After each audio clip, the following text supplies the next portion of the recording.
Leclerc. Un pour tous et tous pour le Paris-Nice à 15h20 en direct sur France 3.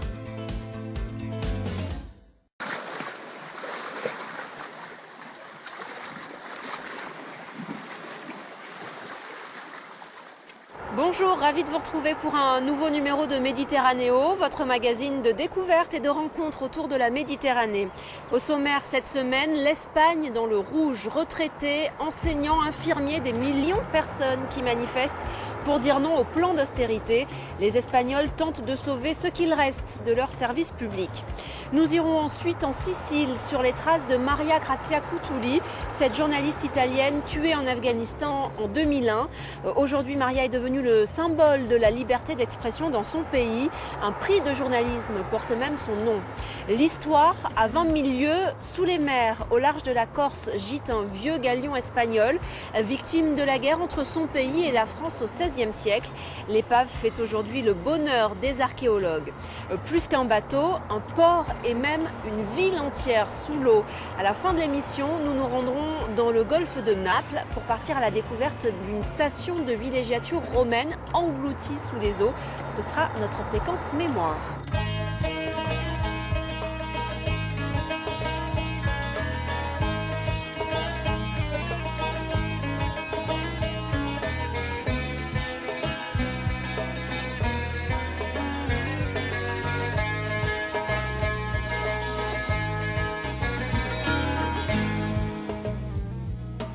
À l'heure où en France, le gouvernement annonce plus de professeurs dans les écoles, je vous propose de passer la frontière pour se rendre en Catalogne. Comme partout ailleurs en Espagne, l'école publique y est menacée par un plan d'austérité très rude. Et ces coupes budgétaires n'épargnent pas non plus l'hôpital menacé de privatisation, les petites entreprises et même les retraités qui eux aussi ont décidé de descendre dans la rue pour crier leur colère. L'Espagne dans le rouge, c'est le titre de notre premier reportage.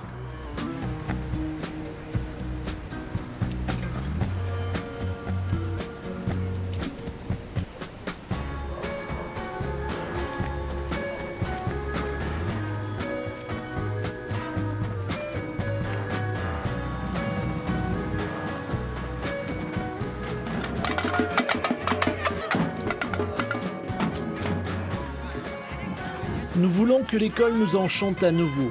En ce mois de novembre 2012 à Barcelone, au pied de la célèbre Sagrada Familia, les craies ont quitté les tableaux pour le goudron. Le cours d'instruction civique et politique se fait dans la rue. Enseignants, parents et même futurs élèves sont en grève pour défendre l'enseignement public. La cause de tout ce bruit, ce sont les coupes réalisées dans tous les budgets scolaires, de la maternelle à l'université. Le gouvernement central espagnol a demandé aux régions d'économiser 3 milliards d'euros chaque année dans le secteur de l'éducation. Plus aucun investissement, moins d'enseignants, réduction des salaires, augmentation des frais d'inscription et du nombre d'élèves ou d'étudiants par classe. Une politique simplement résumée par ce logo. Ce sont des ciseaux. Ils symbolisent cette politique néolibérale qui fait quasiment l'unanimité chez ceux qui nous gouvernent. Les nôtres ici en Catalogne, comme au niveau de l'Espagne ou de l'Union européenne, c'est une politique qui nous fait tomber dans la précarité, dans laquelle nous n'avons aucune valeur. C'est pour cela que nous revendiquons le droit d'être des humains, d'avoir une vie digne, de simplement vivre. Ils font des coupes dans la plupart des services. Ils réduisent les droits des professeurs, les droits des élèves, les droits de toute la communauté éducative. Tout change dans un sens négatif. Ils ne font aucun changement positif. C'est pour cela que les gens sont obligés de sortir dans la rue.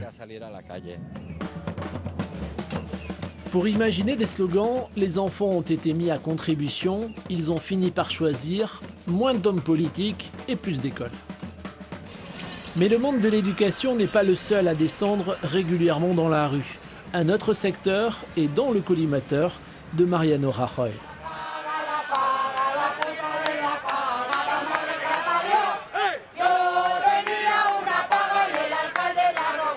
La santé et les services sociaux font eux aussi l'objet d'importantes réformes. Cette fois-ci, la volonté de l'État central est d'économiser 7 milliards d'euros par an pour résorber une crise essentiellement due à la spéculation boursière.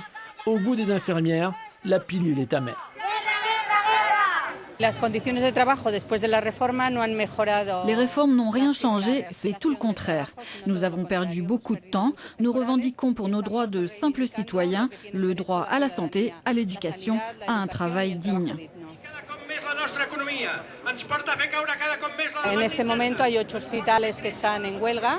En ce moment, 8 hôpitaux sont en grève. Les personnels se sont enfermés dans les services. Cela est dû au projet de privatisation et à ce que veulent faire les sociétés privées.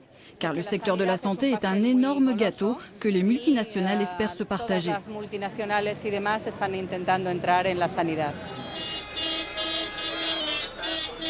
Mais en ces temps de manifestations, dans les rues, il n'y a pas que des fonctionnaires et des parents d'élèves. Non, à l'image de ces taxis, les petits entrepreneurs ont eux aussi l'impression d'être sacrifiés par le gouvernement au profit des banques et des grandes entreprises.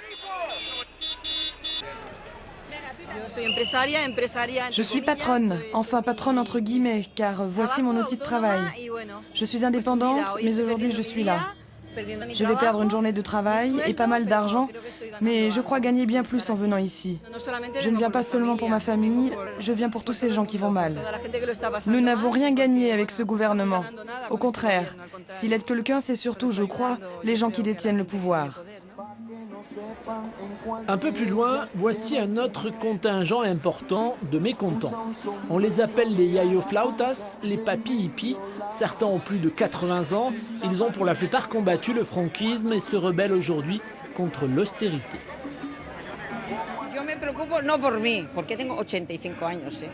Je ne m'inquiète pas pour moi, car j'ai 85 ans. Je m'inquiète pour mes neveux et plus largement pour les jeunes.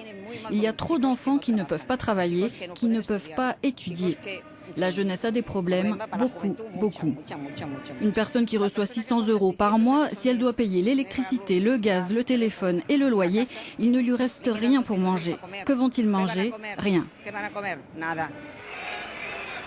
Tous réunis à Barcelone, sur la Plaza de Catalunya, ces mécontents ont été plus de 150 000 le 14 novembre 2012. À l'échelle du pays, pour la deuxième grève générale en 8 mois, c'était au moins 2 millions de manifestants et 5 millions de grévistes pour 46 millions d'habitants.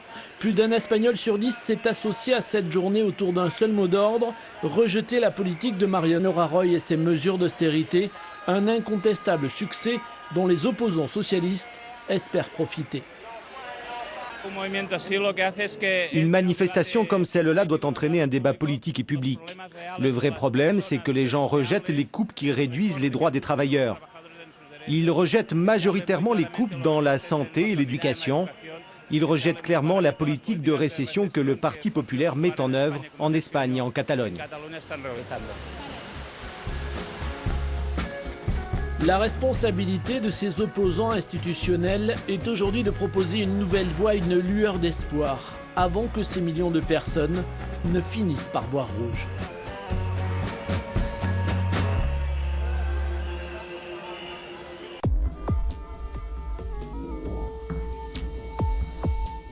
Elle s'appelait Maria Grazia Cutuli et avait à peine 39 ans. Maria était une journaliste italienne qui avait choisi très tôt le reportage de guerre. Il y a un peu plus de 11 ans, elle a été tuée avec 3 autres collègues en Afghanistan, probablement par des talibans. Aujourd'hui, Maria est devenue un symbole de courage pour ses confrères et un modèle d'indépendance pour toutes les femmes.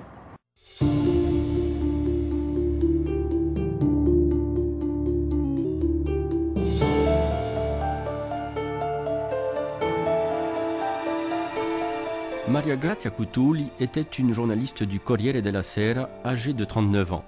Après un parcours sans faute dans différents services, elle avait enfin réalisé son rêve, devenir correspondante de guerre. Un rêve rapidement brisé.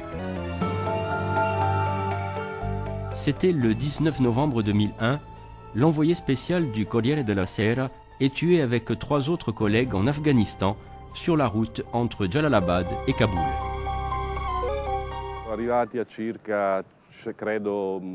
Ils étaient arrivés à peu près, je crois, à 50 km de la frontière et de Kaboul. La route se rétrécit, elle est pleine de gorges. Derrière un tournant, la première voiture du convoi, qui s'était un peu détachée des autres, est tombée sur ce commando de la terreur.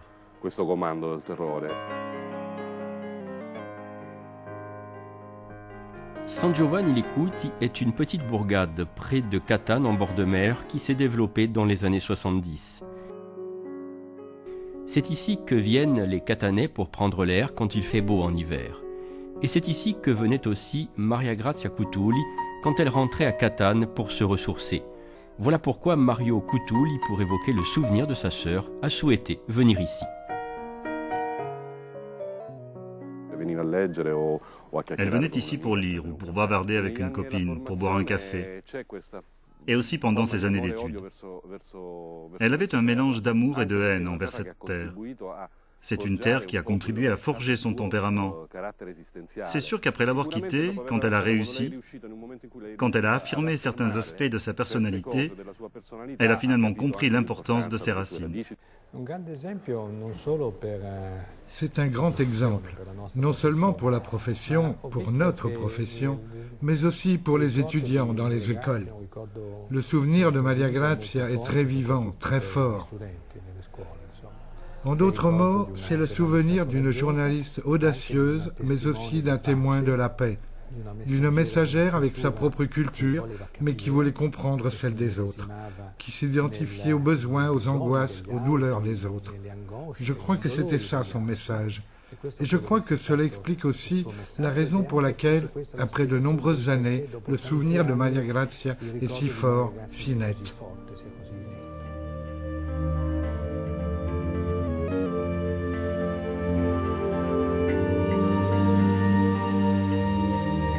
L'enquête n'a pas encore abouti pour déterminer qui sont les hommes à l'origine de ces assassinats et quelles étaient leurs motivations précises. Certains ont évoqué une relation avec son enquête concernant un entrepôt de gaz létal, mais sa famille ne croit pas à cette thèse.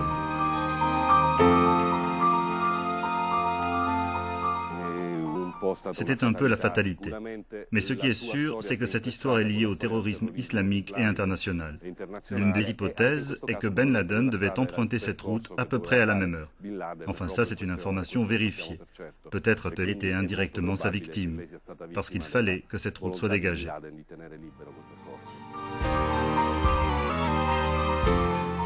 Aujourd'hui, le nom de Maria Grazia Cutuli est lié à un prix du journalisme.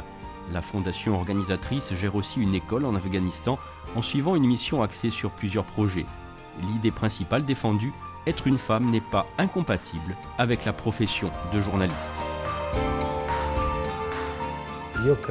Je crois que ce qu'apportent les femmes à cette profession est extrêmement important. Et il faut que cet apport augmente encore, tout autant que la présence des femmes dans la société. Si nous voulons devenir une société plus ouverte, plus évoluée, plus démocratique, et retrouver aussi le chemin de la croissance économique, il est nécessaire de redécouvrir l'importance du travail des femmes, de les pousser vers des postes à responsabilité, ce qui n'est pas le cas aujourd'hui. Il reste cette fonction qui était la sienne, un travail fondamental pour l'information de tous, mais très dangereux aussi, un engagement intellectuel. Cette fonction de correspondante dans des zones de guerre. Il reste l'image qu'on a gardée d'elle. Cette image de femme est plus que jamais d'actualité. Elle peut vraiment servir de motivation, de point de repère, pour s'opposer aux préjugés qui malheureusement se sont imposés ces dernières années sur la féminité et sur le manque d'ambition des femmes. Voilà, elle aurait encore sans aucun doute beaucoup de choses à nous apporter.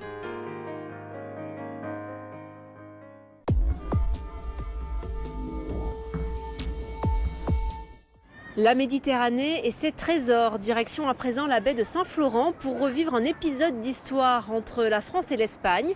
Nous sommes en 1555. Les flottes de Charles Quint et de François Ier s'affrontent au large de la Corse. Un galion espagnol prend feu et coule. 5 siècles plus tard, l'épave de ce bateau est devenue un trésor d'archéologie.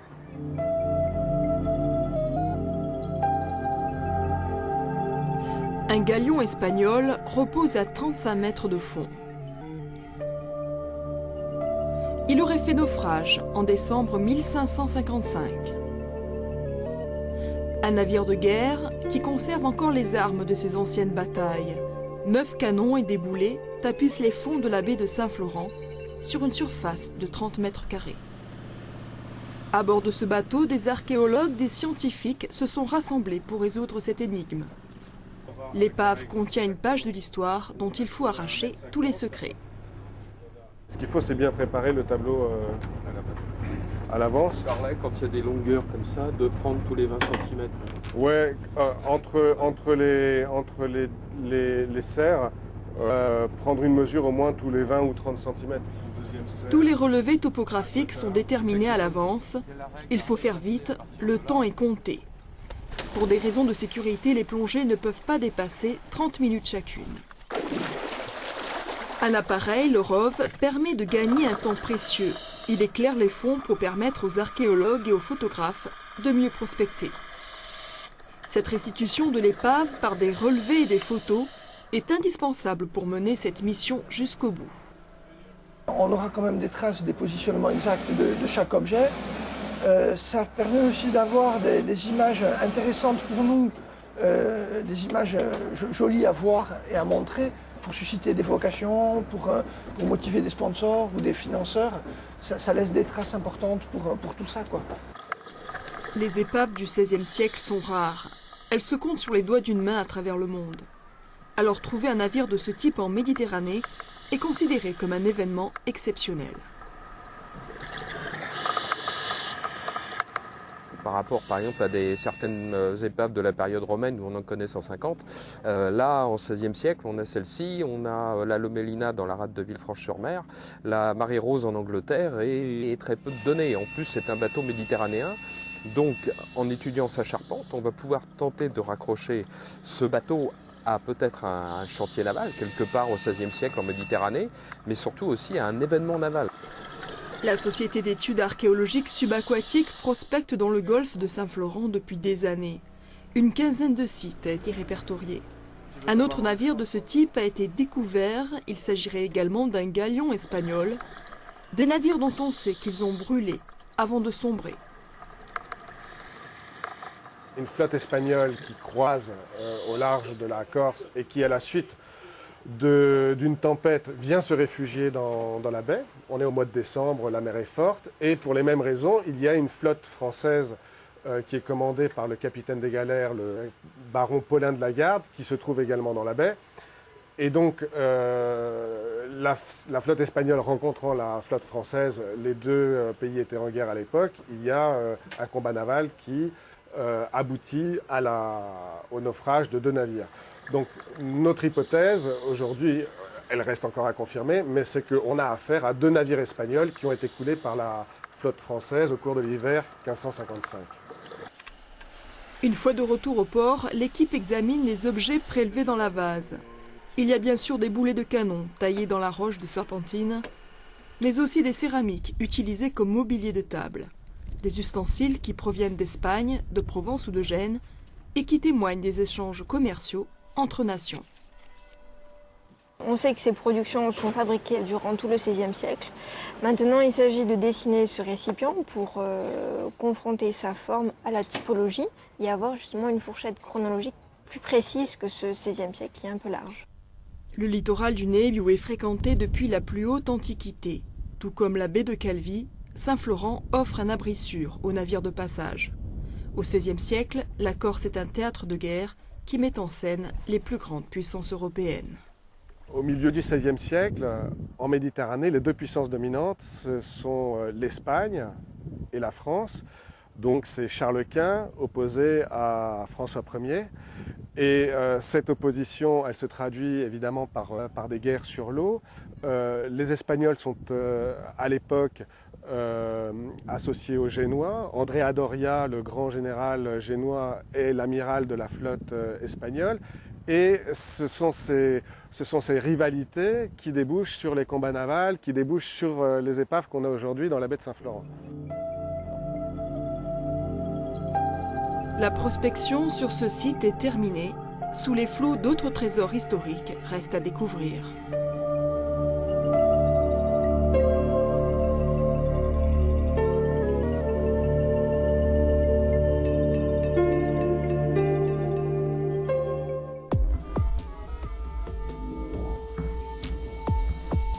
propose à présent une plongée dans les archives de Méditerranéo, une plongée dans les profondeurs du golfe de Naples, pour partir à la découverte d'une cité enfouie, Baïa, submergée par les eaux au IVe siècle après Jésus-Christ.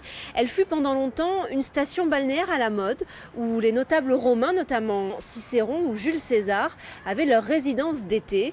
Depuis la fin des années 60, des fouilles archéologiques sous-marines ont permis de découvrir des statues, un port et même un établissement thermal.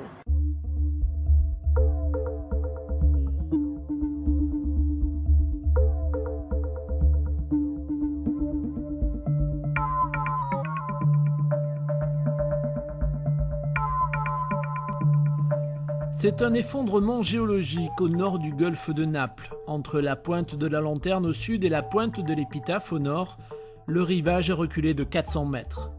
Autrefois pour les Napolitains, c'était Vulcain, dieu du feu et des volcans qui l'avait provoqué. Mais le responsable est un simple phénomène naturel, le bradicéisme, une lente déformation du sol dans les régions volcaniques. Et c'est ainsi que l'antique ville de Bayes, appelée aujourd'hui Baïa, a été submergée par les eaux. À cause de ces sources chaudes, cette petite localité était très appréciée par les patriciens romains. Ils y avaient fait construire de luxueuses résidences, elles appartiennent désormais au monde sous-marin. Les restes de colonnes et les conduits de terre cuite ont été colonisés, un écosystème fragile surveillé par les gardes-côtes. La protection des vestiges archéologiques sous-marins est une partie importante de leur activité.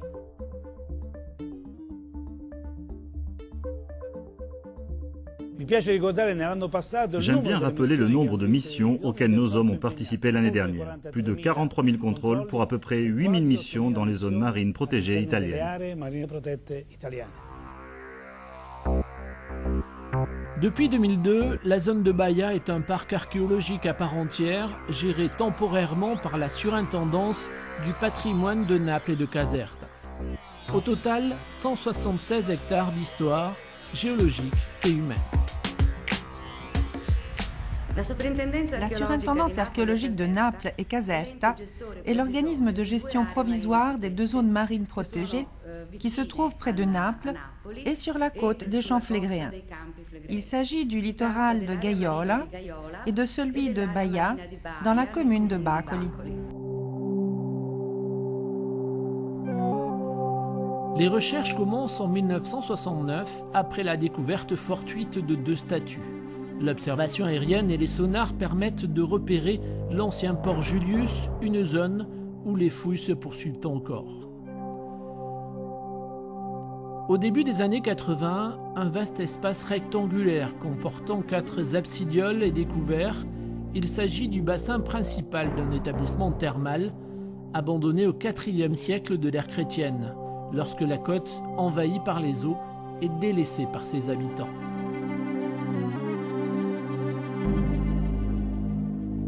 La ligne côtière a reculé d'environ 400 mètres. L'érosion marine et le phénomène local de bradicéisme des Champs Phlegréens ont permis à l'eau de submerger ces vestiges. Ils sont aujourd'hui situés à des profondeurs variant de 2 à 5 mètres au-dessous du niveau de la mer.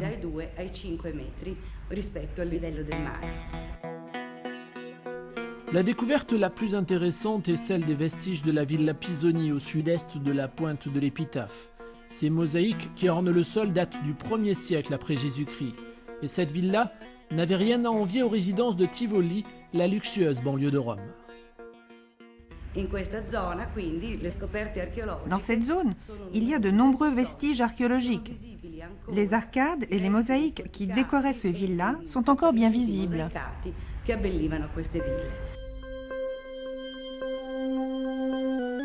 Des demeures dignes de leurs propriétaires, d'abord des hommes politiques ou des généraux comme Jules César, Cicéron ou Marc-Antoine, et ensuite la plupart des empereurs d'Auguste à Adrien.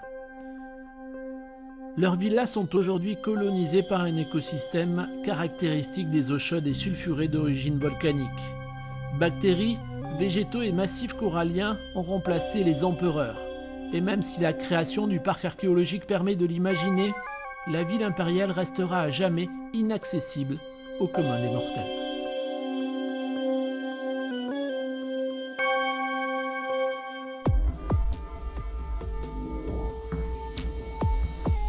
Notre voyage sur les rives de la Méditerranée touche à sa fin. Je vous donne rendez-vous sur notre site internet. Merci de votre fidélité et à très bientôt.